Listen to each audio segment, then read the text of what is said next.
Atos capítulo 27. Leitura por Cailane Damasceno. Quando foi decidido que navegássemos para a Itália, entregaram Paulo e alguns outros presos a um centurião chamado Júlio, da corte imperial. Embarcando no navio Adramitino, que estava de partida para costear a Ásia, fizemos-nos ao mar, indo conosco Aristarco, macedônio de Tessalônica. No dia seguinte, chegamos a Sidon e Júlio, tratando Paulo com humanidade, permitiu-lhe ir ver amigos e obter assistência. Partindo dali, navegamos sob a proteção de Chipre, por serem contrários os ventos, e tendo atravessado o mar ao longo de Cilícia e Panfilha, chegamos a Mirra na Lícia. Achando ali o centurião, um navio de Alexandria, que estava de partida para a Itália, neles nos fez embarcar. Navegando vagarosamente muitos dias, e tendo chegado com dificuldade defronte de Cínido, não nos sendo permitido prosseguir. Por causa do vento contrário, navegamos sob a proteção de Creta, na altura de Salmona. Costeando-a penosamente, chegamos a um lugar chamado Bons Portos, perto do qual estava a cidade de Lazéia.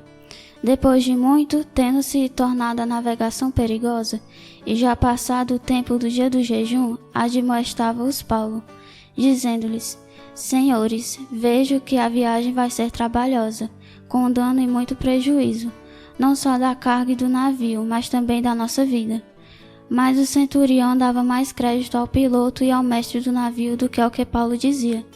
Não sendo porto próprio para invernar, a maioria deles era de opinião que partissem dali, para ver se podiam chegar a Fenícia e ali passar o inverno, visto ser um porto de Creta, o qual olhava para o nordeste e para o sudeste. Soprando brandamente o vento sul, e pensando eles ter alcançado o que desejavam, levantaram âncora e foram costeando mais perto a ilha de Creta. Entretanto, não muito depois, desencadeou-se do lado da ilha um tufão de vento, chamado Euroaquilão, e sendo o navio arrastado com violência, sem poder resistir ao vento, cessamos a manobra e nos fomos deixando levar. Passando sob a proteção de uma ilhota chamada Cauda, o custo conseguimos recolher o bote, e levantando este, usaram de todos os meios para cingir o navio, e temendo que dessem a Sirte, arriaram os aparelhos e foram ao léu. Açoitados severamente pela tormenta, no dia seguinte já aliviavam o navio. E ao terceiro dia, nós mesmos com as próprias mãos lançamos ao mar a armação do navio. E não aparecendo, havia alguns dias, nem sol nem estrelas, caindo sobre nós grande tempestade, dissipou-se, afinal toda a esperança de salvamento. Havendo todos estado muito tempo sem comer, Paulo, pondo-se em pé no meio deles, disse: Senhores, na verdade era preciso terem me atendido e não partir de Creta, para evitar esse dano e perda. Mas já agora vos aconselho bom ânimo, porque nenhuma vida se perderá de entre vós, mas somente o navio. Porque esta mesma noite, um anjo de Deus, de quem eu sou e a quem sirva, esteve comigo, dizendo: Paulo, não temas, é preciso que compareças perante César. E eis que Deus, por sua graça, te deu todos quanto navegam contigo. Portanto, senhores, tende bom ânimo, pois eu confio em Deus que sucederá de modo por que me foi dito. Porém, é necessário que vamos dar a uma ilha. Quando chegou a 14ª noite, sendo nós batidos de um lado para outro no mar Adriático, por volta da meia-noite, pressentiram os marinheiros que se aproximavam de alguma terra. E lançando o prumo, acharam 20 braças, passando um pouco mais adiante. Tornando a lançar o prumo, acharam 15 braças. E receosos de que fôssemos atirados contra lugares rochosos, lançaram da popa 4 âncoras e oravam para que rompesse o dia.